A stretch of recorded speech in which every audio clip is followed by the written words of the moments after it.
শিক্ষা উপদেষ্টা অধ্যাপক সিআর আবরারের ঐকান্তিক প্রচেষ্টায় দৃষ্টি প্রতিবন্ধীদের জন্য প্রণীত হয়েছে পাবলিক ও শ্রেণী পরীক্ষায় শ্রুতি লেখকের সেবা গ্রহণ সংক্রান্ত নীতিমালা 2025। এটা কেন ইম্পর্টেন্ট? এই জন্য ইম্পর্টেন্ট, আগে যেটা ছিল সেটা কোনো সত্যিকার এক একটা বোর্ড এক এক রকম নিয়মে চলতো, ফলে একটা সেন্ট্রালি স্ট্যান্ডার্ডাইজড কোনো একটা সিস্টেম ছিল এবং এতে অনেকের পরীক্ষায় অনেকে ক্ষতিগ্রস্ত হতেন। তো এইটাকে সামনে রেখে এই বছর উনি যেটা করেছেন যে এটার একটা পুরো সবাইকে এনে যারা এটার ব্যাপারে এক্সপার্ট, এখানে কত সময় লাগে পুরোটাকে নিয়ে একটা স্ট্যান্ডার্ড একটা নীতিমালা করা হয়েছে। তা আশা করা যায় যে যারা আমাদের দৃষ্টি প্রতিবন্ধ ভাই বোন যারা সরকারি বা বেসরকারি এক্সট্রিম মশার কয়েল প্ল্যান্ট ফাইবার দিয়ে তৈরি, ডেঙ্গু চিকুনগুনিয়া বাহি সহ যে কোনো মশার বিরুদ্ধে দেয় এক্সট্রিম সুরক্ষা। টেস্টে তারা এক্সাম যারা অ্যাপিয়ার করেন তাদের জন্য এটা এখন খুব ইজিয়ার হবে এবং তাদের হয়ে যারা শ্রুতি লেখক যারা লেখেন তাদের জন্য এটা একটা খুবই একটা আমরা বলবো যে এই সবকিছু ইজিয়ার করবে এই টেস্টে গুলো করা। তো দৃষ্টি প্রতিবন্ধীদের সুবিধার্থে পাবলিক ও শ্রেণী পরীক্ষায় অংশগ্রহণ নিশ্চিত করার লক্ষ্যে গত মাসের শিক্ষা মন্ত্রণালয় কর্তৃক পাবলিক ও শ্রেণী পরীক্ষায় শ্রুতি লেখকের সেবা গ্রহণ সংক্রান্ত নীতিমালা 2025 জারি করা হয়েছে।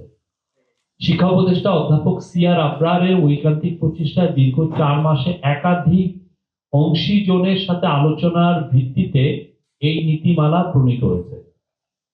সমাজসেবা অধিদপ্তর 2024 সালের জরিপ অনুযায়ী দেশের দৃষ্টি প্রতিবন্ধী জনগোষ্ঠীর সংখ্যা 4,75,565 জন।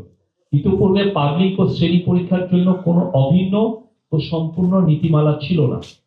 বিভিন্ন সময় একাধিক ও খণ্ড খণ্ড প্রশাসনিক সিদ্ধান্তের মাধ্যমে এই শ্রুতি লেখকের নিয়োগ পরিচালিত হতো।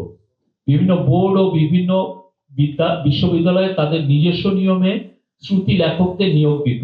তারা এই পদে নিয়োগ পাবে, কি কি উপকরণ সাথে নিতে পারবে, সম্মানীর হার কি হবে, আবেদন ফর্ম, এই বিষয়ে অভিযোগ ও প্রতিকার কিভাবে হবে তার কিছু উল্লেখ করা ছিল না। অতিরিক্ত সময়ের কথা উল্লেখ করা হলেও সেটা কতটুক হবে তার ভিন্নতা ছিল।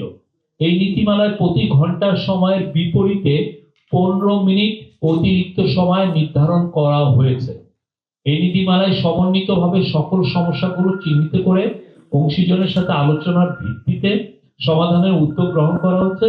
এই নীতিমালা সকল সরকারি ও বেসরকারি স্কুল, কলেজ, বিশ্ববিদ্যালয় সহ সাধারণ শিক্ষা বোর্ড সমূহ, কারিগরি ও মাদ্রাসা শিক্ষা বোর্ডের অধীন সকল শিক্ষা প্রতিষ্ঠানের পাবলিক শ্রেণী পরীক্ষায় পরীক্ষা গ্রহণকারী কর্তৃপক্ষের জন্য প্রযোজ্য হবে।